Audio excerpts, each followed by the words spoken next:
Rest in peace, Akira Toriyama, the main man that created the Dragon Ball franchise, the main person that blessed us with this great art, the main person that blessed us with this great entertainment, the great fights, great action scenes, the great stories, the great characters. Akira Toriyama was someone who was a revolutionary in anime, in media, and in cartoons, man. It's a fitting end that Dragon Ball Daima's last episode, episode 20, is on February 28th, 2025. And remember, Akira Toriyama's death was on March 1st, 2024. So I just want to say rest in peace to the legend, to one of the GOATs, Akira Toriyama, man. And to think that Dragon Ball Daima is his last ever creation so far that we will ever see. But to our knowledge, Dragon Ball Daima is his last work before death. So I just want to say thank you,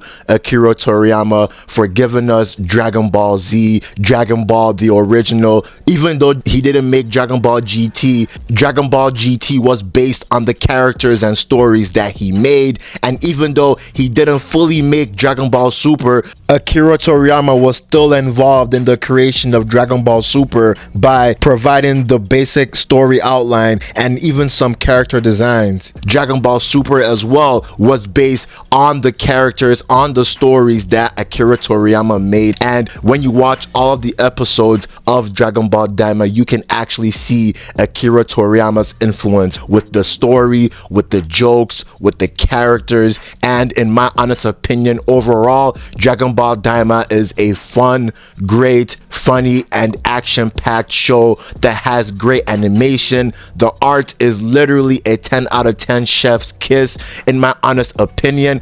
And I know some people were complaining about the main antagonist, Kinga, being a little bit carefree or a little bit unserious. But if you know Akira Toriyama, if you actually read the original Dragon Ball manga and watched the original Dragon Ball series, you know that Kinga is an Akira Toriyama 101 villain. So I am really blessed to see this series, man, and to see that this series is ending. It's very sad for me, man. It's making me almost cry because I'm realizing that, damn, any future Dragon Ball media that is a part of the Dragon Ball franchise will not be made from Akira Toriyama anymore. So I am a little bit nervous, but I am also optimistic. Now let me get to the actual plot of Dragon Ball Daima's last episode. And I'll be honest with you, this last episode is not better than Dragon Ball Super's last episode, where we saw Goku, Frieza, and Android 17 take on Jiren, but it doesn't need to be better than Dragon Ball Super's last episode. It doesn't need to be better than Dragon Ball Z's last episode. It just has to be good. It just has to be fun, and it just has to be heartwarming. And this last episode ticks all three boxes, because the first couple of minutes of the last episode is just pure chaos, pure pandemonium, and pure action between Super Saiyan 4 Goku and Kinga. And Kinga, remember, over the last two episodes, he was beating up the Z fighters. Sure, yeah, some Z fighters tried to put in some work, like Vegeta. Vegeta actually got some good licks on Kinga. The fight was actually at a stalemate, but remember that very, very funny scene with Bulma telling Vegeta if he doesn't stop fighting that they won't have any more bats together. That was so funny. But now in episode 20, we're seeing that Goku and Kinga are just throwing hands. They are just actually at equals right now. And the fight scenes look so good, man, because remember, the art style of this entire show is peak. In my honest opinion, it's 10 out of 10. But as the fight is going on, we're seeing that Kinga, he is just proven to be resilient. Even when Goku used a big Kamehameha and he basically charged that shit up so big that it ripped through Kingoma's entire abdomen, and it now destroyed the barrier that they're fighting under. But we all thought that Kingoma died, or at least was stopped. But remember, as long as he had the devil's third eye, fly that is latched onto his head. He is basically invincible. He's basically invulnerable. So as this happened, Kingoma's abdomen, it now fixed itself. Kingoma regenerated his own health, and the Z Fighters saw that. Piccolo, Vegeta, Majin Ku, they all saw that. So they all tried to fly to attack Kingoma, but Kingoma, he just swatted all of them like flies. Piccolo tried to even hit Kingoma's head 3 times, and Kingoma swatted him. But the person that actually saved the day was none other than Majin Ku, because Majin Ku, remember, throughout the entire series was actually looked as an afterthought by Aransu, because Aransu, she did not actually value what Majin Ku could bring to the table, because even though Majin Ku lacked strength and he lacked power, Majin Ku, he made up for that with his intelligence, because Aransu were just looking for power. She was just looking for Majin Du, but Majin Du is not smart. He is basically the shortest knife in the drawer, but Majin Ku proved to be very intelligent, and I liked how they kept his intelligence up until the last episode, because we see that, remember, the way to take out the third eye, if anyone is wielding it, is to hit them at the back of the head 3 times. So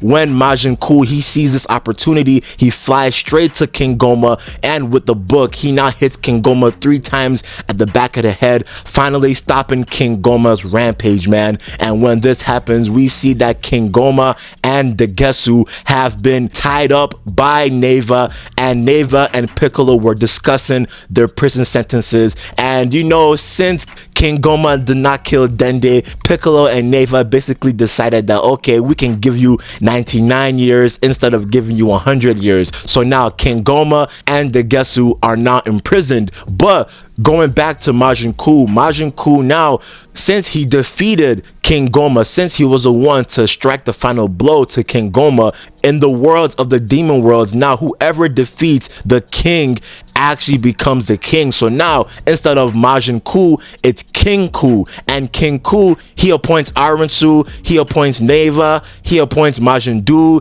he appoints Hybe, he appoints Pansy's dad, he appoints a lot of the people that helped throughout this entire adventure. He even appoints Glorio, and all of these people that he's appointing, they are now basically his chief of staff. And Majin Ku, he wants the entire demon world to still feel scary, but to feel safe at the same time. And I really like seeing that, because it was kind of like a full circle moment for Majin Ku, because remember, at first nobody really cared for him, they always looked over him, but now he's basically the real king of the entire demon world. And it was good seeing that Majin Ku, he did not hold any animosities or any grudges against Aransu for Aransu looking over him.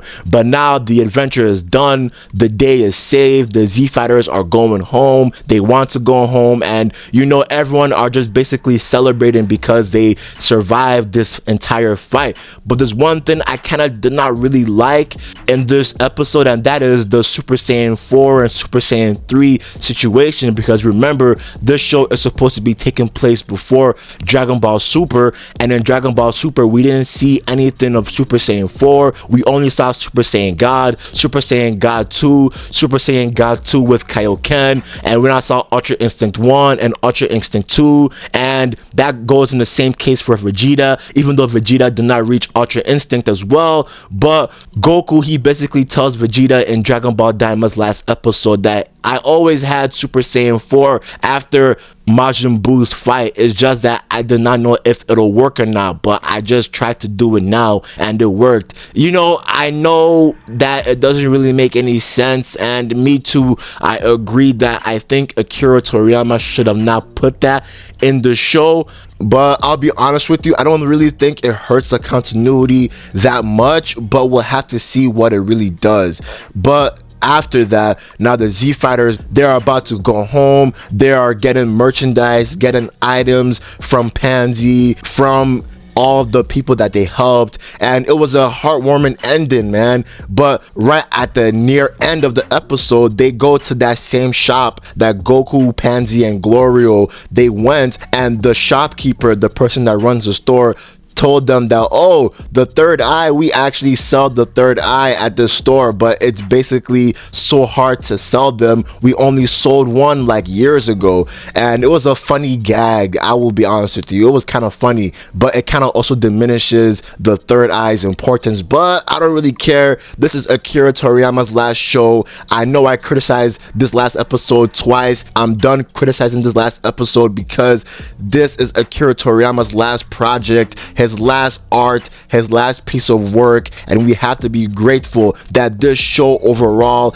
is still so great. It's still so fun. It's still so action-packed, and it's still so heartwarming, man. Akira Toriyama, he really rode off strong, man. So R.I.P. Akira Toriyama. Rest in peace, man. And this is the last Dragon Ball Daima episode, so I would actually confidently say that this last Dragon Ball Daima episode is great in my honest opinion.